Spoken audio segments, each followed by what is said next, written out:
بسم اللہ الرحمن الرحیم۔ جادو کو پلٹنے کا وظیفہ۔ جادو اور تعویذات کو واپس پلٹنے کے لیے اس وظیفے کو کرنے سے سارا اثر جادو کرنے والے پر پڑ جائے گا۔ محترم ناظرین و سامعین اکرام، کبھی آپ کو لگا ہے ہر دروازہ بند ہو چکا ہے، نہ ڈاکٹر کی دوائیاں اثر کرتی ہے، نہ عامل کے عمل سے سکون ملتا ہے، نہ ہی کسی بزرگ کے دم سے مسئلہ ختم ہوتا ہے، اور اسی دوران کوئی اشارہ، کوئی واقعہ، کوئی خواب، کوئی بات آپ کو سوچنے پر مجبور کر دیتی ہے، شاید کسی نے جادو کیا ہے، شاید کوئی حسد کی آگ میں جل کر مجھے برباد کرنے پر تلا ہے۔ مگر سوال یہ ہے، آخر سب پلٹنے کا کیسا؟ وہ زہر جو کسی نے آپ کی زندگی میں گھولا ہے، وہ شر جو کسی نے آپ کے راستے میں بچھایا ہے، وہ کیسا ختم ہوگا؟ آج جو وظیفہ آپ کو بتانے جا رہا ہوں وہ محض جادو کے اثرات ختم کرنے کا نہیں، بلکہ جادو کو واپس پلٹنے کا وظیفہ ہے۔ جی ہاں، جس نے آپ پر شر کیا، جو آپ کے لیے نقصان کا جال بنتا رہا ہے، جس نے دن رات آپ کو تکلیف دینے کے لیے تعویذات کیے، یہ عمل اس پر پلٹ جائے گا، وہ چاہے عام دشمن ہو یا طاقتور دشمن جادوگر ہو۔ اس وظیفے کے بعد اس کے لیے کام انجام اسی کو بھٹکنا پڑے گا۔ سب سے پہلے سمجھ لیں، جادو صرف ایک طریقہ نہیں بلکہ کئی شکلوں میں آپ کی زندگی کو برباد کرتا ہے۔ کبھی رزق کے دروازے پر بند کر دیتا ہے، کبھی شوہر بیوی کے درمیان نفرت ڈال دیتا ہے، کبھی اولاد کو نافرمان بنا دیتا ہے، کبھی بیماریاں ایسے لگ جاتی ہے ڈاکٹر بھی تشخیص نہ کر سکے۔ حیرت کی بات یہ ہے، جب آپ عام علاج کرتے ہیں تو وہ وقتی سکون دیتا ہے، مگر جڑ ختم نہیں ہوتی۔ یہ وظیفہ اس جڑ پر اثر ڈالتا ہے، یعنی دشمن کے بھیجے ہوئے شر کو اسی پر پلٹتا ہے۔ جو دل کی خواہش ہے، جو دل کی مراد ہے، گھر میں پریشانیاں ہیں، مصیبتیں ہیں، دکھ ہیں، تکلیفیں ہیں، رزق کی تنگی ہے، اولاد کی پریشانی ہے، لین دین کا معاملہ ہے، گھریلو جھگڑے ہیں، رشتوں کے مسائل ہیں، یہ وظیفہ ان سب کے لیے ایک روحانی ڈھال کا کام کرتا ہے۔ اگر آپ کو لگتا ہے گھر میں بلا وجہ لڑائیاں ہو رہی ہے، میاں بیوی محبت ختم ہو رہی ہے، بچے بات نہیں مانتے، یا کاروبار میں نقصان ہو رہا ہے، تو یہ عمل اس کے اصل وجہ کو ختم کر دیتا ہے۔ اللہ کے حکم سے دشمن کے بھیجے ہوئے اثرات واپس اس پر پلٹتے ہیں، اور وہ خود اسی جال میں پھنس جاتا ہے جو اس نے آپ کے لیے بچھایا تھا۔ یہ عمل خاص طور پر ان لوگوں کے لیے طاقتور ہے جو برسوں سے کسی کا جادو کا شکار ہیں، ان کا راستہ نہیں مل رہا۔ اگر آپ کو یہ لگے کہ کوئی رشتہ دار، ہمسایہ یا جان پہچان والا حسد میں جل کر آپ کی ترقی کو روکنے میں تلا ہوا ہے، تو اس وظیفے کے بعد اس کے حسد کی آگ اسی پر لوٹتی ہے، آپ کو سکون ملتا ہے جبکہ دشمن بے چین ہو جاتا ہے۔ یاد رکھیں، جب آپ یہ وظیفہ کریں گے تو دشمن کو اس کا اثر فوراً محسوس ہوگا، وہ حیران ہو جائے گا، اچانک اس کی زندگی میں کیا ہو گیا، اور ہو سکتا ہے وہ آپ کے پاس آ کر کہے، تم نے کیا پڑھنا شروع کر دیا۔ تب آپ کو سمجھ جانا وہ وظیفہ اثر دکھا رہا ہے۔ لیکن یہاں ایک بات بہت اہم ہے، یہ عمل کھیل نہیں ہے، یہ کسی پر ظلم کے لیے نہیں بلکہ ظلم کو روکنے کے لیے۔ اگر آپ کو 100% یقین ہے فلاں ہی دشمن ہے، وظیفہ کرتے وقت اس کا تصور رکھیں۔ اگر آپ کو پکا یقین نہیں تو صرف شک ہے، تو اللہ کے سامنے عاجزی سے کہیں، یا اللہ، جس نے بھی جادو کیا، جس نے بھی حسد میں میرے لیے شر کا ارادہ کیا، اس کے لیے اسی پر لوٹا دے۔ اب آئیے اس طاقتور وظیفے کے اصل عمل کی طرف بڑھتے ہیں، لیکن اس سے پہلے آپ کو دل میں ایک بات بٹھا لینی ہے، یہ کوئی عام سا ذکر نہیں ہے جو یوں ہی بغیر نیت کے پڑھ لیا جائے۔ یہ عمل ایک ہتھیار کی طرح ہے جو صرف ظلم کو روکنے، شر کو پلٹنے کے لیے استعمال کیا جاتا ہے۔ یہ وظیفہ اس بندے کو فوراً پکڑ لیتا ہے جس نے آپ پر جادو کیا، تعویذات باندھے، یا حسد میں آپ کے لیے بربادی کا ارادہ کیا۔ لیکن اگر آپ نے نیت صاف نہ رکھی، دل میں بدلہ لینے کی خواہش غالب رکھی، تو یاد رکھیں، اللہ کے ہاں ہر عمل نیت کے مطابق ہے۔ اس وظیفے کا آغاز ہمیشہ صدقہ دینے سے ہوگا۔ صدقہ آپ کی دعا کو راستہ دیتا ہے، مصیبت کے دروازے بند کر دیتا ہے، وظیفے کو طاقت بخشتا ہے۔ چاہے ایک چھوٹا سا صدقہ ہو یا بڑا، لیکن نیت یہی ہو، یا اللہ، میں اس صدقے کے ذریعے اپنے اوپر کے شر کو دور کرنے کا وسیلہ بنا رہا ہوں۔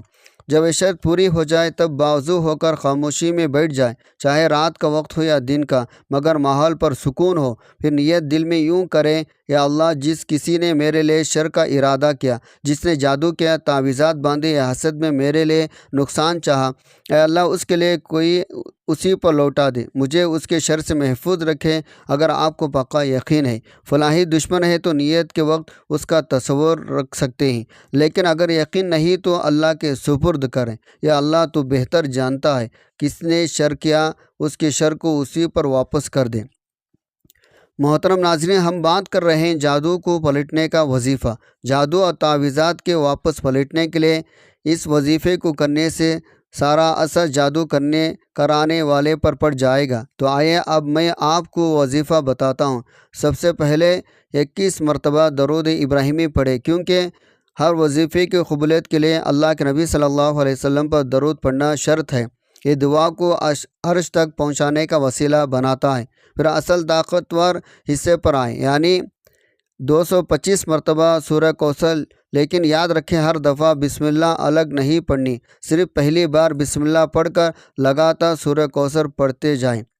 225 مرتبہ سورہ کوثر پڑھنے کے بعد دوبارہ 21 مرتبہ درود ابراہیمی پڑھیں، پھر دونوں ہاتھ اٹھا کر دل کی گہرائی سے وہی دعا کریں، یا اللہ، جس نے میرے لیے نقصان کا ارادہ کیا، میرے راستے بند کیے، حسد جادو سے مجھے تکلیف دی، یا اللہ تو اس کے شر کو اس پر ہی پلٹا دے اور مجھے اس سے محفوظ رکھے۔ یہ پورا عمل صرف ایک دن میں بھی کیا جا سکتا ہے، مگر زیادہ اثر کے لیے اسے 3 دن یا 7 دن لگاتار کرنا بہتر ہے۔ ہر بار صدقہ دیں، چاہے تھوڑی ہی کیوں نہ ہو، کیونکہ صدقہ اس عمل کے راہنمار کرتا ہے۔ سنیں، اس عمل کے بعد اثرات ظاہر ہونے لگتے ہیں۔ جادوگر کو اپنے کیے کا بوجھ محسوس ہونا شروع ہو جاتا ہے، اس کی زندگی میں عجیب پریشانیاں آتی ہیں، اس کے بنے ہوئے کام بگڑے جاتے ہیں، اس کے چہرے پر گھبراہٹ آتی ہے۔ کئی بار خواب آپ کے پاس آ کر پوچھتا ہے، کیا تم نے کچھ پڑھنا شروع کیا ہے؟ یہ عمل اتنا طاقتور ہے، بڑے بڑے جادوگر بھی اس کے اثر سے نہیں بچ سکتے۔ لیکن یاد رکھیں، یہ عمل ظلم کے لیے نہیں بلکہ ظلم کے مقابلے کے لیے، یہ ان لوگوں کے لیے ہے جو مظلوم ہیں، جنہیں حسد جادو کے ذریعے نقصان پہنچایا گیا ہے۔ جب آپ یہ عمل دل کی صفائی، اللہ پر مکمل یقین، صحیح نیت کے ساتھ کرتے ہیں تو اس کے اثرات فوراً ظاہر ہونا شروع ہو جاتے ہیں۔ لیکن یاد رکھیں، یہ اثرات ہر انسان پر الگ انداز میں سامنے آتے ہیں۔ بعض اوقات ایسا ہوتا ہے آپ کو سکون کی لہر محسوس ہوتی ہے، جیسے کوئی دباؤ جو عرصے سے سینے پر تھا وہ ہٹ گیا۔ کبھی رات کو عجیب غریب ڈراؤنے خواب آنا بند ہو جاتے ہیں۔ کبھی آپ دیکھتے ہی جس کام میں بار بار رکاوٹ آ رہی تھی وہ اچانک آسان ہو گیا۔ سب سے خاص بات ہے، دشمن خود اپنے جال میں پھنس جاتا ہے۔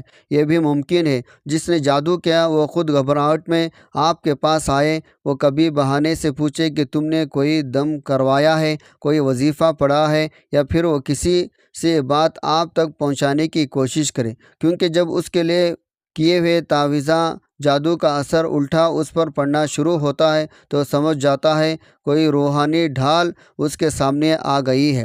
لیکن یہاں ایک اور اہم بات سمجھنا ضروری ہے، جب آپ یہ عمل کرتے ہیں تو ممکن ہے جادو کرنے والا بھی اپنے شرارت کو بڑھانے کی کوشش کرے۔ ایسے میں گھبرانا نہیں۔ نبی صلی اللہ علیہ وسلم نے فرمایا، جادوگر کبھی کامیاب نہیں ہو سکتا۔ قرآن میں واضح کیا ہے، جادوگر جہاں بھی جاتا ہے ناکام ہوتا ہے۔ لہٰذا آپ کو چاہیے اس وظیفے کو کرنے کے ساتھ ساتھ اپنی ایمان کو مضبوط رکھیں، 5 وقت نماز نہ چھوڑیں، سورہ فلق، سورہ ناس کو صبح شام اپنی حفاظت کے لیے پڑھتے رہیں۔ اب رہی بات، احتیاطی طور پر ذہن میں نشان کر لیں۔ پہلی بات، اس وظیفے کو کبھی بھی بدلے کی نیت سے نہ کریں، صرف اس کے شر کو پلٹنے کے لیے جس نے آپ پر ظلم کیا ہے۔ دوسری بات، اس عمل کے دوران باوضو رہنا لازم ہے، چاہے دن میں کریں یا رات میں۔ تیسری بات، اگر آپ کو پکا یقین نہیں کون دشمن ہے تو کسی کا نام دل میں نہ لائیں بلکہ اللہ کے سپرد کریں، یا اللہ تو بہتر جانتا ہے، کس نے جادو کیا اس کا انجام اسی پر لوٹا دے۔ چوتھی بات، اس وظیفے کو کرتے وقت کسی سے ذکر نہ کریں، خاموش رہیں، کیونکہ بعض اوقات دشمن کو پتہ چل جائے اور بھی مکار کرنے لگتا ہے۔ جب یہ عمل صحیح طریقے سے کیا جاتا ہے، اللہ کے حکم سے اس کا اثر دیر پر ہوتا ہے، نہ صرف جادو کو پلٹتا ہے بلکہ آپ کے اوپر کے روحانی اثرات بھی ختم ہو جاتے ہیں۔ ہر بار صدقہ دینا اس کی مزید طاقت دیتا ہے۔ سب سے بڑی نشانی یہ ہوتی ہے آپ کی زندگی میں جو رکاوٹیں برسوں سے جمی ہوئی تھی وہ ہٹنا شروع ہو جاتی ہے، رزق میں وسعت آتی ہے، گھر کے جھگڑے ختم ہو جاتے ہیں، دل کو سکون ملتا ہے اور اللہ کی نئی روشنی آپ کے راستے پر ڈال دیتا ہے۔ اللہ ان باتوں پر عمل